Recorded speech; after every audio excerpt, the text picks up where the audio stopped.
अस्सलाम वालेकुम, नमस्कार, सत श्री अकाल एंड गुड इवनिंग। मैं हूँ आरज़ू काज़मी और आप हमेशा की तरह से देख रहे हैं भेजा फ्राई। जी हाँ, भेजा फ्राई के नए एपिसोड के साथ हम हाज़िर हैं और इससे पहले कि हम चलें जी अपनी न्यूज़ की तरफ, आप सबसे रिक्वेस्ट है कि जिसने भी चैनल को सब्सक्राइब नहीं किया है, प्लीज़ चैनल को सब्सक्राइब करना ना भूलिएगा और अगर आप इस वीडियो को शेयर कर देंगे तो मैं बहुत ही आपकी थैंकफुल हो जाऊँगी। तो प्लीज़, प्लीज़, प्लीज़ आप लोग इस वीडियो को शेयर करना भी ना भूलिएगा। सबसे पहले जी हम बात करेंगे इमरान रियाज खान की। जी हाँ, इमरान रियाज खान जो कि जर्नलिस्ट हैं, यूट्यूबर हैं, टीवी एंकर भी रह चुके हैं और वैसे बहुत से लोग इनको एज़ सच जर्नलिस्ट मानते नहीं हैं। उनका कहना यही है कि क्योंकि ये पीटीआई के बहुत ज़बरदस्त किस्म के सपोर्टर हैं इमरान खान के लिए, ना सिर्फ ये कि प्रोग्राम्स करते रहें बल्कि जा जाकर इमरान खान की जो पॉलिटिकल रैलीज़ थी उसमें भी भाषण देते रहें। लेकिन ख़ैर उनकी अपनी एक पसंद नापसंद हो सकती है कि अगर वो किसी लीडर को पसंद करते हैं। इमरान रियाज़ खान को जैसे कि आप सब जानते हैं कि 4 महीने पहले उनको एजेंसीज़ उठाकर ले गई थी और अब 4 महीने के बाद ऑलमोस्ट 4 मंथ्स हो गए हैं और उसके बाद उनको जो है एजेंसीज़ ने छोड़ा है, वो अपने घर पहुँच चुके हैं।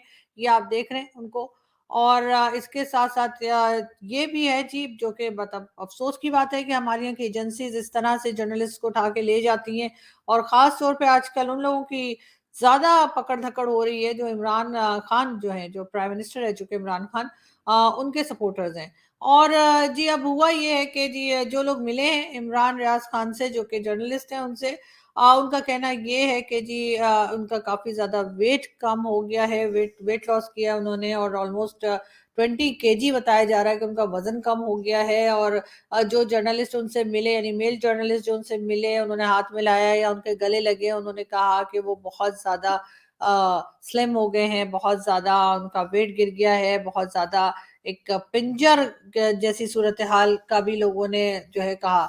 इसके अलावा उन्होंने ये भी कहा कि वो बात नहीं कर पा रहे, वो बोल नहीं पा रहे हैं प्रॉपर तरीके से, बात तो वो कर रहे हैं लेकिन मुश्किल से बात कर पा रहे हैं, ज़्यादातर वो इशारों में बात कर रहे हैं और काफ़ी ज़्यादा कमज़ोरी उनको है। ये भी कहा जा रहा है कि बहुत जल्द जो है वो इमरान रियाज़ खान शायद किसी किस्म की कोई स्टेटमेंट देंगे जिसके चलते हो सकता है वो ये कहें कि अब वो इमरान खान जो प्राइम मिनिस्टर रह चुके हैं उनको या उनकी पार्टी को सपोर्ट नहीं करेंगे या इसी किस्म का कोई स्टेटमेंट वो दे सकते हैं।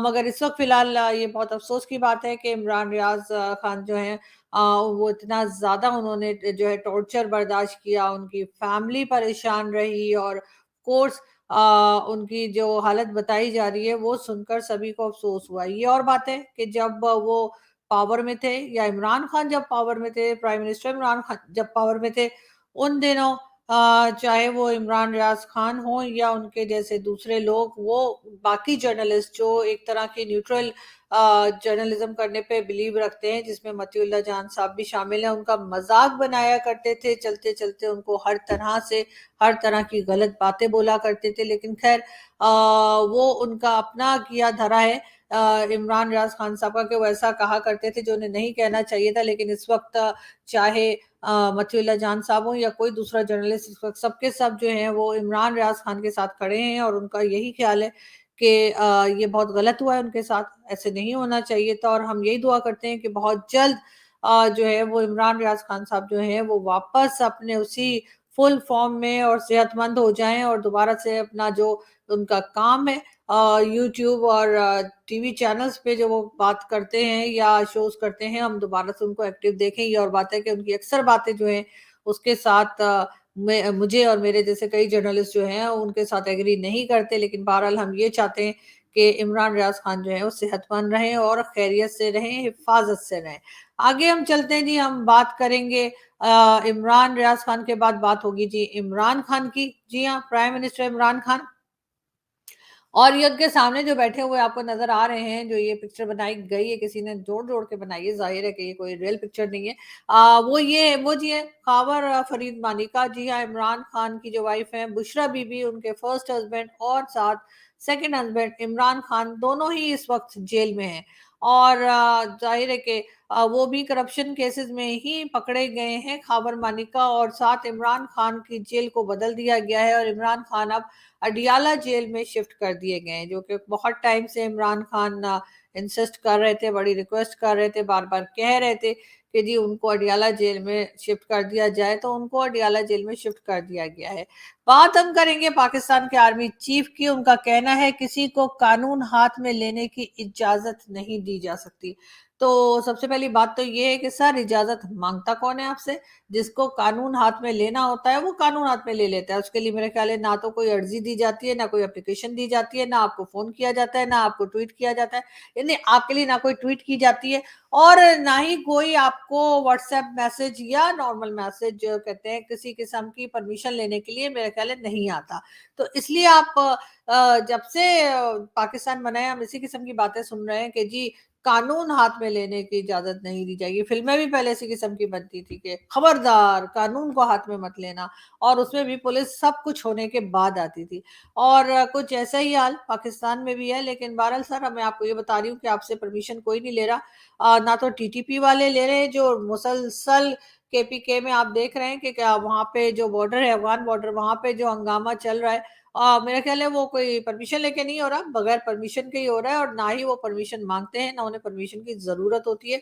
लेकिन ये जरूर है कि अब ये आपकी रिस्पॉन्सिबिलिटी है कि आप जो है इस किस्म के जो टेररिस्ट ग्रुप्स हैं, जो एक जमाने में हमने खुद ही बनाए थे, शायद अभी तक हम सपोर्ट कर रहे हैं, उनको रोकें, उनको टोकें और उनकी कार्रवाइयों को रोकें, ताकि ना तो पाकिस्तान को कोई मसला आए और ना ही पाकिस्तान के पड़ोसियों को।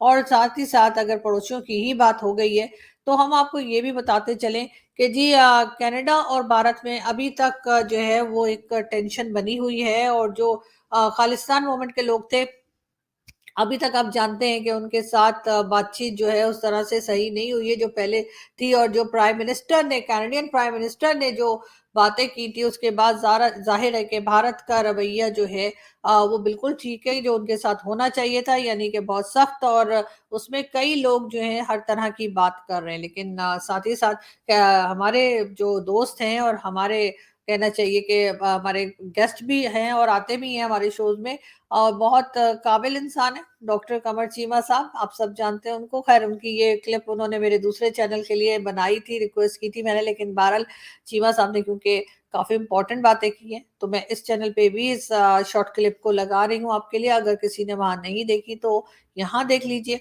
और हम सुनते हैं कि चीमा साहब जो हैं वो भारत और कनाडा के इशू को लेकर क्या कहते हैं।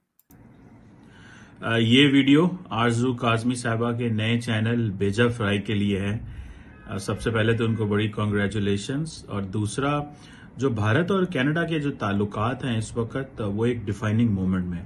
उसकी वजह यह है कि भारत जो international community, particularly America led by West जो है, उसका एक इम्पॉर्टेंट पिलर है अगेंस्ट चाइना। अब देखना यह है कि ये किस हद तक वेस्टर्न ममालिक जो हैं वो ये एक ओपिनियन जो कि कनाडा ने उनको दी है, इसको एम्ब्रेस करते हैं। सुनने में आया है कि अमेरिका ने कनाडा की मदद की है इस इंटेलिजेंस गैदरिंग के हवाले से। अगर तो ये अमेरिका ने की है, तो लाइकली पॉसिबिलिटी ये भी है कि अमेरिकन ये चाहते हों कि हम कनाडा के जरिए भारत पे थोड़ा प्रेशर डालें, क्योंकि अमेरिका ने ये महसूस किया है कि इंडिया एक ऑटोनमस पोजीशन रख रहा है when it comes to Ukraine.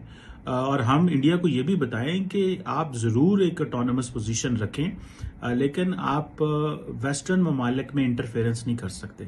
एक लाइकली जो पॉसिबिलिटी ये है, और इंडिया के अंदर बहुत सारे लोग ये कह रहे हैं कि जिस तरह अमेरिका और बाकी ममालिक को दहशतगर्द जमातों के पीछे जाने का हक है, उसमें इंडिया को भी हक है। तो उसके लिए मेरा ख्याल है अप्रोच ये अडॉप्ट करनी चाहिए कि जाने का जरूर हक होता है, लेकिन मेरा ख्याल है उसमें इंटरनेशनल लॉ की वायलेशन नहीं होनी चाहिए, Vienna convention on law of treaties की वायलेशन नहीं होनी चाहिए। अगर किसी मुल्क में एक डिप्लोमेट है, उसके पास जो है वो डिप्लोमेटिक क्रेडेंशियल्स हैं, तो वो किसी और चीज में नहीं जा सकता। और मुझे ये भी लगता है कि ये जो मसला है ये इतना लॉन्ग टर्म नहीं चलेगा, ये शॉर्ट टर्म रहेगा। अमेरिकन इंटरफेरेंस इसमें इस मसले को दबाएगी, लेकिन इंडिया की तरफ से जो असर्टिव और सख्त एक एटीट्यूड दिखाया गया है कैनेडियंस को कि वीजे बंद कर दिए और पूरी दुनिया से बंद कर दिए, ये या तो फायर बैक करेगी या इसका जो है वो कनाडा को प्रेशर डालने में इंडियंस कामयाब होंगे। अभी कोई चीज़ें क्लियर नहीं हो रही, क्योंकि वेस्टर्न ममालिक तो एक ही बात कर रहे हैं कि कोऑपरेट करें, हमारे साथ कोऑपरेट करें। इसका मतलब यह है कि शायद भारत जो है वो इन्वेस्टिगेशन में उस तरह कोऑपरेट नहीं कर रहा, या वो जो इंटेलिजेंस शेयर कर रहे हैं उसको ऑथेंटिकेट नहीं कर रहा। इस तरह की चीज़ें हैं। बाकी prime minister Modi domestically India Canada की ये जो डिप्लोमेटिक रो है उसमें पॉइंट स्कोरिंग में कामयाब हो गए हैं। इंटरनेशनली वो होते हैं या नहीं होते, मुश्किल लगता है, लेकिन लेट्स सी। थैंक यू जी, तो ये थे कमर चीमा साहब जो कि यही बात कर रहे थे कि अभी तक कोई बातें क्लियर नहीं हैं और ज़ाहिर है सबकी नज़रें जो हैं वो कनाडा और भारत की तरफ ही हैं। लेकिन खैर बहुत से कंट्रीज़ ये भी कह रही हैं कि जी इन्वेस्टिगेशन होनी चाहिए और इस मसले का हल भी निकलना चाहिए। लेकिन साथ-साथ बहुत से लोगों का कहना ये भी है कि जस्टिन ट्रूडो जो हैं उन्होंने जी टाइम से पहले ही बात कर दी, बगैर किसी प्रूफ के बात कर दी और अब वो बुरी तरह से फँस चुके हैं। अब उनके लिए जो है वो जो कहा जाता है ना, बख्शी सर कहते हैं कि लेने के देने पड़ गए कि अब उन्हें समझ में नहीं आ रहा कि वो इस इशू में से निकलें तो कैसे निकलें। लेकिन चीमा साहब की बात के बाद हम कर्नल दानवीर को भी सुन लेते हैं और कर्नल दानवीर के भी जो वीडियोस होती हैं या जो उनके कमेंट्स होते हैं वो काफी इंटरेस्टिंग होते हैं और हमें बहुत सी चीजें उनसे समझने को भी मिलती हैं। तो इससे पहले कि मैं कर्नल दानवीर की वीडियो की तरफ जाऊं, सबसे पहले फिर कहना चाहूंगी एक बार फिर कि डॉक्टर कमर चीमा साहब का भी और कर्नल दानवीर साहब का भी कि बहुत शुक्रिया कि जिन्होंने मुझे परमिशन दी कि मैं उनकी ये वीडियोस जो हैं वो अपनी वीडियो में इस्तेमाल कर सकती हूँ। Thank you. जो संस्थानें हैं उनके आसपास बैरिकेडिंग करी गई है। वायलेंट प्रोटेस्ट हो सकता है, इस अंदेशे से ये कार्रवाई करी गई है। लेकिन point to be noted is कि ऐसा पहली बार हुआ है। इससे पहले भारत के उच्चायोग ने कई बारी इस चीज का खदशा जाहिर किया, लेकिन ट्रूडो सरकार के ऊपर जू नहीं रहेंगी। लेकिन इस बार ऐसा हुआ है कि सिक्योरिटी अरेंजमेंट्स कुछ पुख्ता किए दिखते हैं। अब ये कहानी इन 3-4 दिन के बाद कहां बैठी, इसमें सबसे बड़ा कल्प्रिट कौन है, क्या है, इसको थोड़ा सा समझने की कोशिश करते हैं। और इस पूरे प्रकरण में भारत की अभी तक की नीति क्या ये सफल रही है या इसको चेंज करने की जरूरत है। तो सबसे पहले कि इसके पीछे बड़ा नायक कौन है। अब जैसा कि हमें पता लगा कैनेडियन अथॉरिटीज के थ्रू कि ये उनको 5 आईज के जरिए इंटेलिजेंस मुहैया कराई गई थी। अब ये 5 आईज क्या है, 5 आंखें, आईज, ये दरअसल 5 मुल्कों का एक पैक्ट है इंटेलिजेंस शेयरिंग को लेकर। ये 5 मुल्क हैं, इनको एंग्लोफोन, एंग्लोस्फीयर भी कहा जाता है। बेसिकली इंग्लैंड के ऊपर राज किए हुए ये मुल्क हैं, इंग्लिश स्पीकिंग मुल्क हैं, वाइट मुल्क हैं। इनमें ये हैं कनाडा, यूएस, ब्रिटेन खुद और ऑस्ट्रेलिया एंड न्यूजीलैंड। इनके बीच में ये इंटेलिजेंस शेयरिंग का मुआहदा बहुत पुराना है। सबसे पहले बहुत किसी जमाने में, इनफैक्ट नॉट किसी जमाने में, 1941 टू बी प्रिसाइज, ये अमेरिका और यूके के बीच में हुआ था। और धीरे धीरे फिर ये इसमें लोग जुड़ते गए और लेट 50s के दशक में ऑस्ट्रेलिया और न्यूजीलैंड इसमें जुड़े। हाल ही में इसमें इंडिया को भी शामिल करने की बातचीत कही गई कि इंडिया और जापान को भी इस 5 आईज में जोड़कर 7 आईज कर दिया जाए। लेकिन वो आगे बात नहीं बढ़ी। और क्यों नहीं बढ़ी, ये अगले किसी डिस्कशन का हिस्सा करते हैं, बातचीत का हिस्सा बनाएंगे। लेकिन बहरहाल वो जरूरी नहीं है। इंपॉर्टेंट बात यह है कि 5 आई में के जरिए कनाडा को यह पता लगा कि इसमें हिंदुस्तान का राजनयिक इन्वॉल्व हो सकता है। जी, तो जैसा कि कर्नल साहब ने कहा कि ये 5 आईज के जरिए कनाडा को पता चला कि राजनयिक इंडिया का इन्वॉल्व हो सकता है। लेकिन खैर हो सकता है और है में मेरा ख्याल है काफी फर्क होता है। और अगर उनको ऐसा लगा कि हो सकता है तो फिर उसको इन्वेस्टिगेशन करनी चाहिए थी और उसके बाद पार्लियामेंट में आके कोई भी बात करनी चाहिए थी। लेकिन खैर पाकिस्तान में तो हम इतना सोचते वोचते हैं नहीं, और जैसे ही भारत के खिलाफ कोई बात निकल आए तो हम ढोल पीटना शुरू कर देते हैं और वही हुआ। और एक बार फिर जो है हमने देखा कि ना सिर्फ ये कि पाकिस्तान के टीवी चैनल्स बल्कि कई मिनिस्टर्स, और अब तो हाल ये है कि जी हमारे यहाँ की जो माइनॉरिटी के लोग जो अपने ही प्रॉब्लम्स में बाहर नहीं आते, वो जी भारत के लिए बाहर आ गए। उनको भी हम आपको दिखा देते हैं।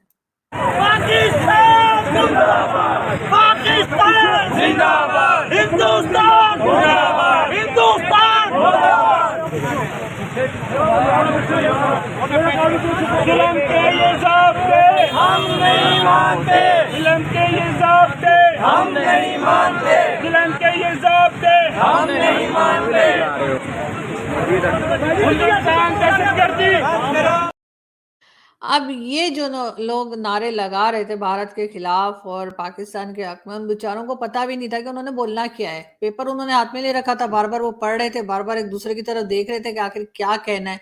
और ये बात साफ हमें पता लगता है इससे कि बेचारों को कहीं से भेजा गया था, कोई सिखा पढ़ा के भेजा गया था। और मेरे ख्याल इस तरह की बातों पे इनका माइंड नहीं करना चाहिए, इनकी बातों पे। लेकिन क्योंकि ज़ाहिर प्रेशर में आ जाते हैं, वैसे भी हमारे यहाँ माइनॉरिटी की कोई सुनता वुनता है नहीं। और फिर अगर इस किस्म की कोई सिचुएशन हो कि जहाँ पे भारत को बुरा भला कहना है, तो वहां तो ये बेचारे बिल्कुल ही मजबूर होते हैं।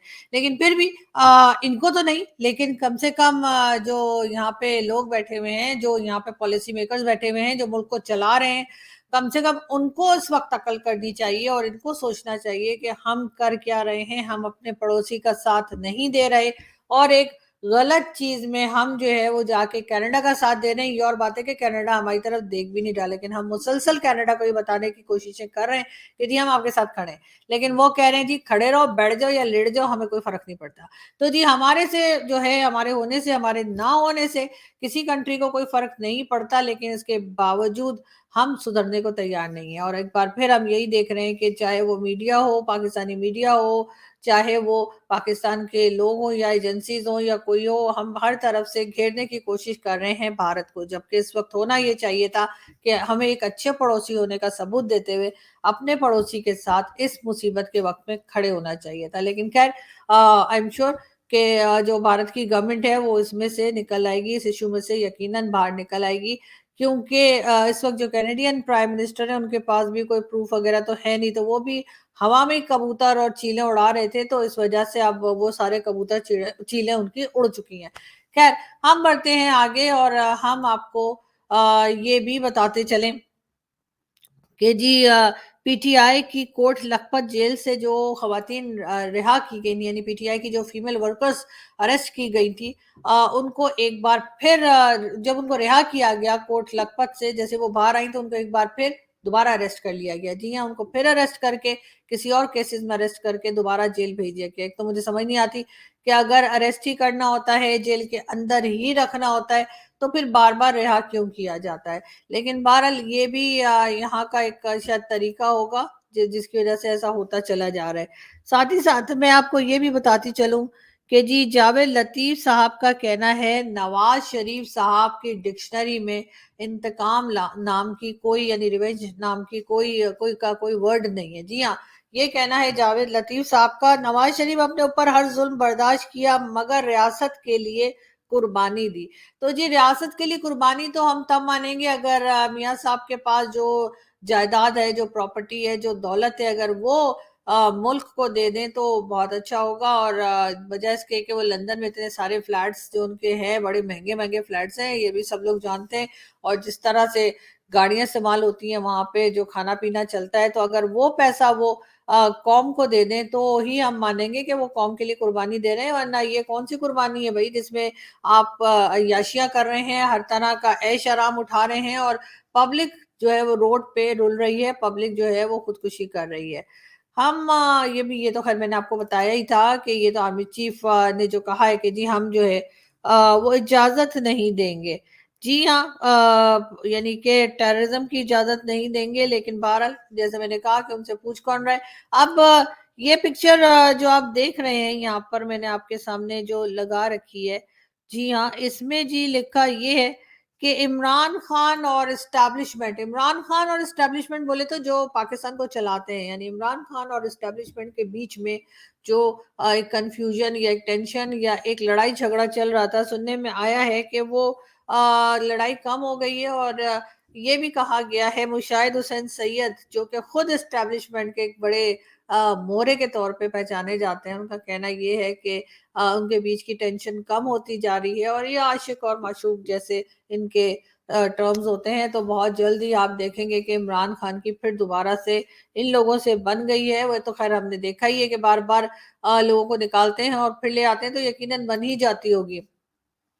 अब ये 2 लोग जो आपको दिखाई दे रहे हैं जी, ये भारत से आए हैं और दोनों जो हैं बाप और बेटा हैं और इनका कहना ये है, इनकी खैर वीडियो भी इनकी जो है सोशल मीडिया पे आपको मिल जाएगी, जिसमें ये कह रहे हैं कि ये पाकिस्तान में सियासी पनाह लेने के लिए आए हैं क्योंकि भारत में ये बहुत तंग है, इनकी जान को खतरा है और ये पाकिस्तान आना चाहते थे, लेकिन इसलिए ये पाकिस्तान आ गए हैं। दोनों बाप बेटा आ गए, लेकिन पता नहीं इनकी अम्मा को कहाँ छोड़कर आ गए।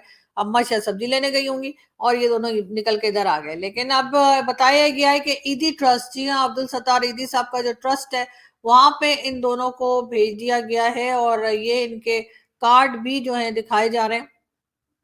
भारत वाले ज्यादा बेहतर समझेंगे ये आधार कार्ड है कि ये क्या है, लेकिन बहरहाल ये कार्ड्स भी इनके दिखाए जा रहे हैं और बताया यही जा रहा है कि जी इन लोगों को जो है वो जो अब्दुल सत्तार ईदी साहब का ट्रस्ट है, ईदी ट्रस्ट, वहां पर इन्हें भेज दिया गया है।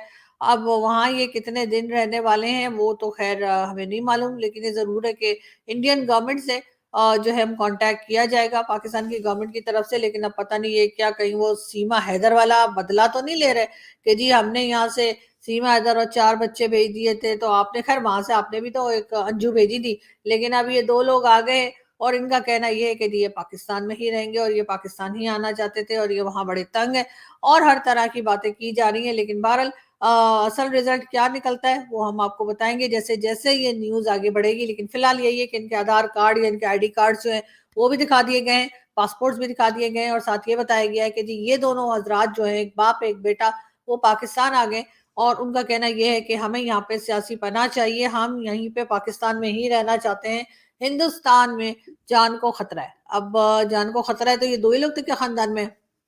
बाकी इनकी जो कहना चाहिए बाप बेटा है तो इनकी अम्मा कहाँ है, बाकी घर के बाकी लोग कहाँ हैं?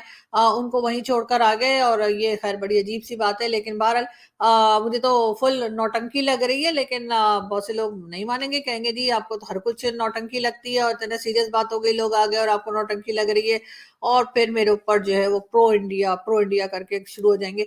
तो लेकिन बहरहाल इस पे जैसे जैसे डेवलपमेंट होगी इस स्टोरी की हम आपको बताते रहेंगे। साथ ही साथ जी नवाज शरीफ साहब एक बार फिर, नवाज शरीफ साहब का कहना है कि 2017 में जो है वो बहुत जबरदस्त पाकिस्तान को वो चला रहे थे, बहुत अच्छा चल रहा था, खुशहाल होने जा रहा था पाकिस्तान, लेकिन उसके बाद उनको हटा दिया गया जिसकी वजह से सारी प्रॉब्लम आई। बिल्कुल किसी हद तक मियाँ साहब सही कह रहे हैं, उनकी चलती फिरती गवर्नमेंट जो थी उसको बिल्कुल ही चला चला दिया गया और एस्टैब्लिशमेंट ने जो है उसको टाटा बाय बाय कर दिया। तो जाहिर है ये प्रॉब्लम्स तो आनी ही थी क्योंकि इमरान खान साहब जो है उनसे तो कोई काम हुआ नहीं और जो था वो भी बिगड़ गया। खान साहब ऐसे भी किसी के फेवरेट नहीं थे।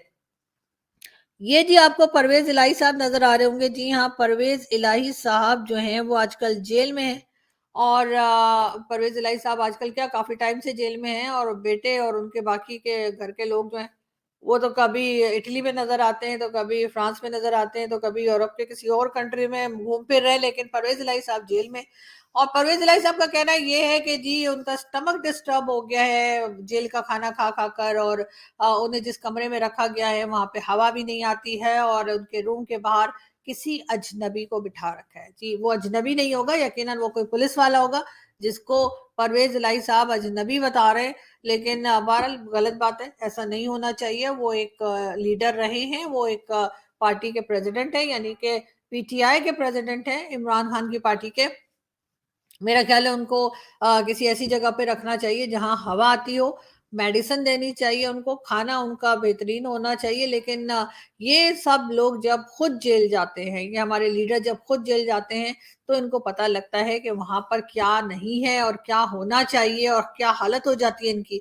लेकिन जब यही लोग पावर में होते हैं और दूसरे लोग जेल में जा रहे होते हैं तब इन्हें बहुत मजा आ रहा होता है और ये कहते हैं हम तो जी टीवी भी हटा देंगे, पंखा भी निकाल देंगे, एसी भी निकलवा देंगे और इसी किस्म की बातें सब लोग करते हैं, चाहे वो इमरान खान हो चाहे कोई दूसरे लीडर। लेकिन जब खुद जाना पड़ जाता है तो बस फिर आटे दाल का भाव भी इनको पता लग ही जाता है।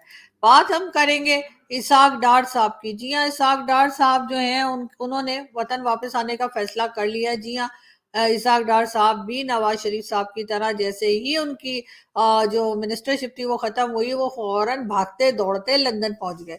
और अब उनका कहना ये है कि क्योंकि नवाज शरीफ वापस आएंगे तो इसाक डार साहब ने कहा कि जी फिर मैं भी आ जाऊंगा, ऐसी कौन सी बड़ी बात है।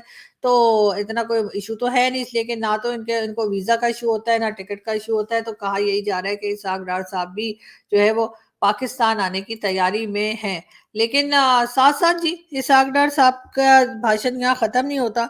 उनका ये भी कहना है पाकिस्तान के डिफॉल्ट मंत्रे को नाकाम किया, जो सबसे बड़ी कामयाबी है।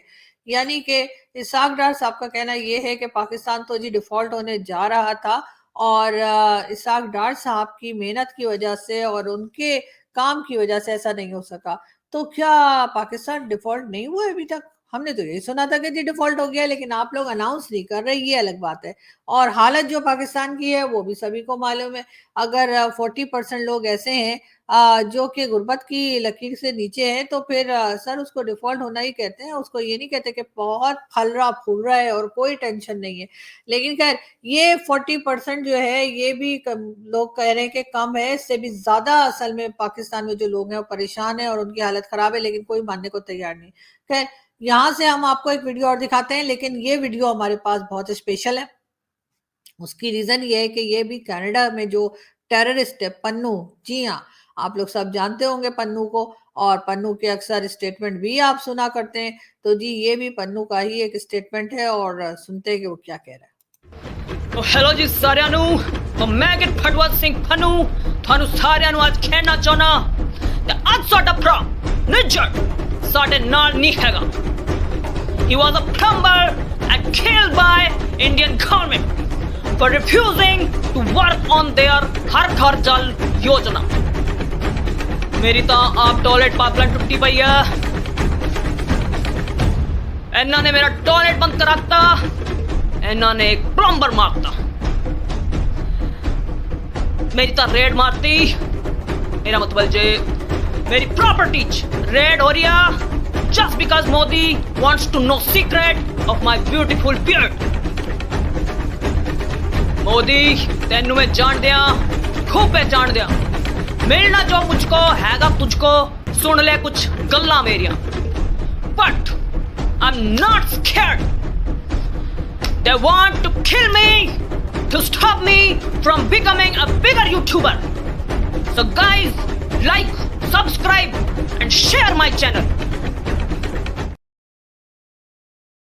जी तो ये जी किसी ने पन्नू की वीडियो जो है वो शेयर की थी, और पन्नू भी जो है हमारी तरह यूट्यूबर है और वो भी अपनी वीडियो को और अपने चैनल को सब्सक्राइब करने के लिए बोल रहा है। लेकिन खैर ये तो यकीनन किसी ने मजाक में बनाया था और बड़ा इंटरेस्टिंग लगा, तो मैंने सोचा मैं आप लोगों को भी दिखा दूं। यहाँ से जी हम चलते हैं और आप लोगों से जल्दी फिर मुलाकात होगी नई न्यूज के साथ और नए शो के साथ। आप हमारे चैनल को सब्सक्राइब करना कभी ना भूलिएगा। Thank you.